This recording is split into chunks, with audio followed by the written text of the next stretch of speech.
साधारण को असाधारण बनने में वक्त लगता है।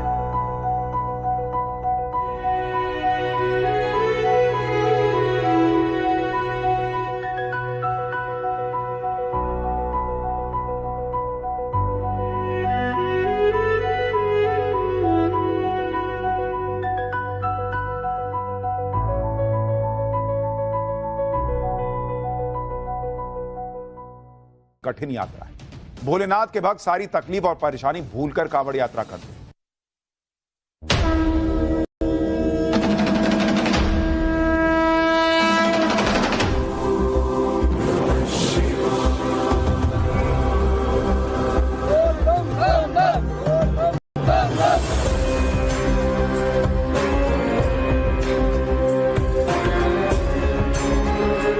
कांवड़ यात्रा चल रही है, एकता का अद्भुत संगम।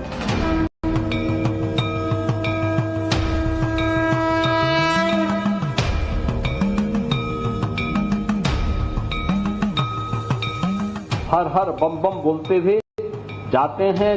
300-400 किलोमीटर पैदल जाते हैं, फिर वहां से जल लेकर के कावड़ को कंधे में रख करके फिर उसी प्रकार से उसी भक्ति भाव के साथ चलते। समर्पण और गजब की श्रद्धा।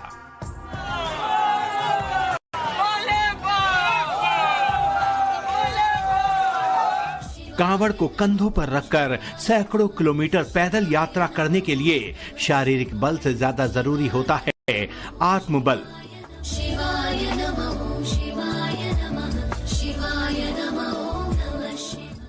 कांवड़ यात्रा कोई मौज मस्ती नहीं है, एक साधना है। कांवड़ यात्रा भक्तों के समर्पण और आस्था की परीक्षा लेती है और कांवड़िए इस परीक्षा को पास करने के लिए कठोर तप करते हैं।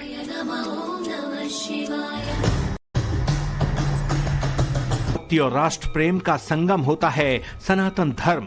आप देखिए, 101 फीट लंबी तिरंगा कांवड़ देशभक्ति का संदेश दे रही है और यही सनातन धर्म की खूबसूरती है। देशभक्ति की भावना और सनातन के प्रति अटूट विश्वास का ये संगम देखिए। ऑपरेशन सिंदूर और भारतीय सेना के पराक्रम को दर्शाती ये कांवड़ महादेव के चरणों में समर्पित है।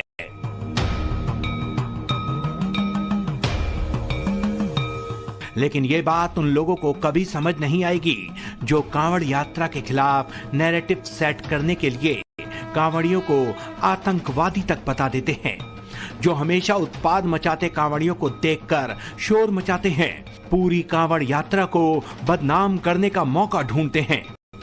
ऐसा ही एक शिव भक्त कांवड़ यात्रा के लिए निकला है, जो अपने दांतों से 101 लीटर की कांवड़ को खींच रहा है। रुतवा गुर्जर की मनोकामना है कि गाय को राष्ट्र माता का दर्जा दिया जाए और इस मनोकामना को पूरी करने के लिए हर रोज 10 किलोमीटर कांवड़ दांतों से खींचते हैं।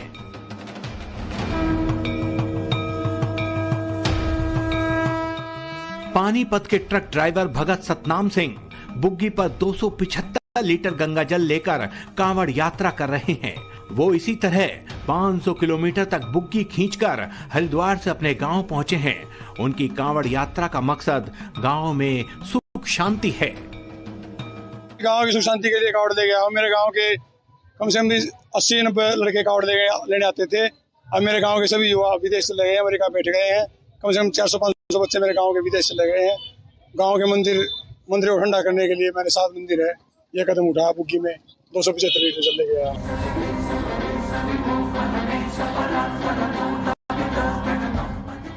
कांवड़ के भी कई प्रकार होते हैं जिनका अपना अलग अलग महत्व होता है। एक होती है सामान्य कांवड़, जिसमें भक्त पैदल चलते हैं और विश्राम करते हुए गंगा जल ले जाते हैं।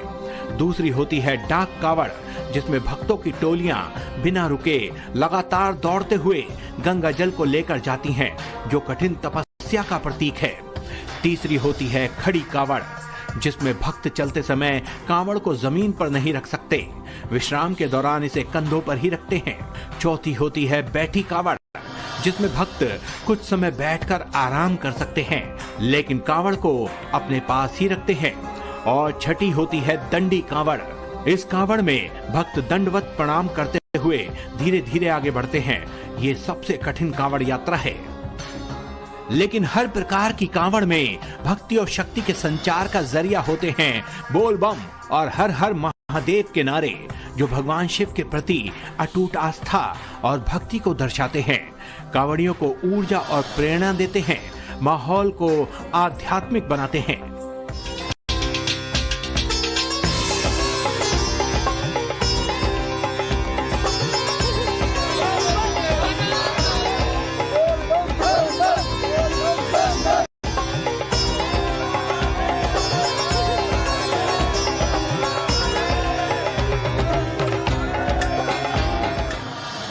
अब एक पत्नी की आस्था और समर्पण की मिसाल देखिए। यूपी के मोदी नगर की आशा अपने दिव्यांग पति को कंधे पर बैठाकर 170 किलोमीटर पैदल चलकर हरिद्वार पहुंची। भोलेनाथ का गंगा जल से अभिषेक किया। कठिनाई तो बहुत हो रही है, लेकिन बस भोलेनाथ जैसा साथ दे दिया, जैसे एक उम्मीद जगा दी अंदर, तो उस उम्मीद को बस तोड़ना नहीं, तोड़ना नहीं। वो उम्मीद हमारी जैसी है ऐसी चलती रहेगी। एक शिव भक्त कांवड़िया रावण के भेष में कांवड़ यात्रा कर रहा है। इनका नाम मूलचंद त्यागी है। यह हरिद्वार से दिल्ली तक पैदल यात्रा कर रहे हैं। इनका कहना है कि भगवान शिव के सबसे बड़े भक्त रावण थे। कांवड़ यात्रा से रावण से जुड़ी भी एक मान्यता है। रावण ने एक बार कैलाश पर्वत को उठाने की कोशिश की थी। रावण की कोशिश से भगवान शंकर क्रोधित हो गए थे। भगवान शंकर के क्रोधित होने पर रावण ने अपनी गलती मान ली।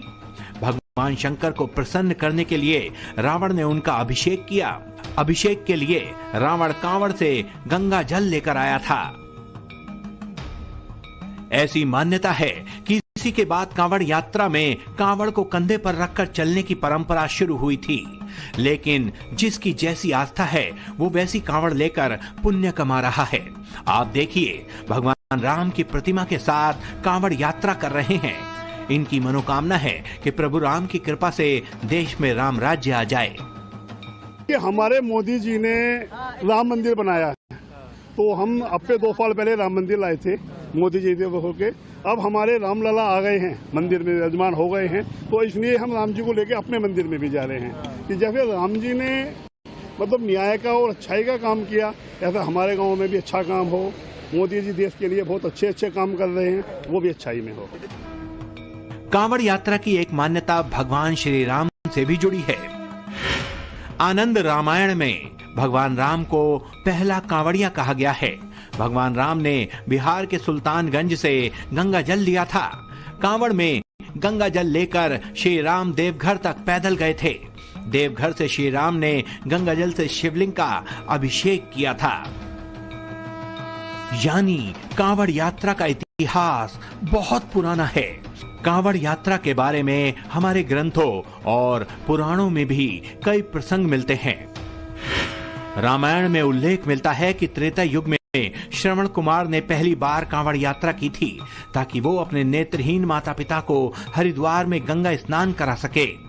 एक मान्यता ये भी है कि भगवान परशुराम पहले कांवड़िया थे जिन्होंने गढ़मुक्तेश्वर से गंगा जल लाकर भगवान शिव का जलाभिषेक किया था। समुद्र मंथन की पौराणिक कथा के अनुसार देवताओं ने भगवान शिव को विष के प्रभाव से बचाने के लिए गंगा जल अर्पित किया था। कांवड़ को लेकर कई मान्यताएं हैं और इन कथाओं से प्रेरणा लेकर भक्त सदियों से कांवड़ यात्रा करते आ रहे हैं। कांवड़ यात्रा चल रही है। समाज का सबसे यानी श्रमिक वर्ग से लेकर के उच्च वर्ग तक हर व्यक्ति इस अभियान के साथ जुड़ा हुआ। एकता का अद्भुत संगम, कोई भेदभाव नहीं, न जाति का भेद है, न क्षेत्र का भेद है, न वर्ग का भेद है, न मत का भेद है, न संप्रदाय का भेद है। हर हर बम बम बोलते हुए जाते हैं। 300-400 किलोमीटर पैदल जाते हैं, फिर वहां से जल लेकर के कावड़ को कंधे में रख करके फिर उसी प्रकार से उसी भक्ति भाव के साथ चलते हैं।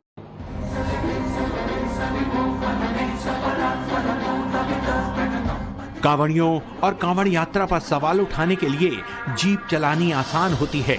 जो लोग कांवड़ यात्रा के खिलाफ नैरेटिव सेट करने के लिए कांवड़ियों को आतंकवादी तक बता दे रहे हैं। ये वही जमात है जिसे ये देखकर भी चिढ़ मचती है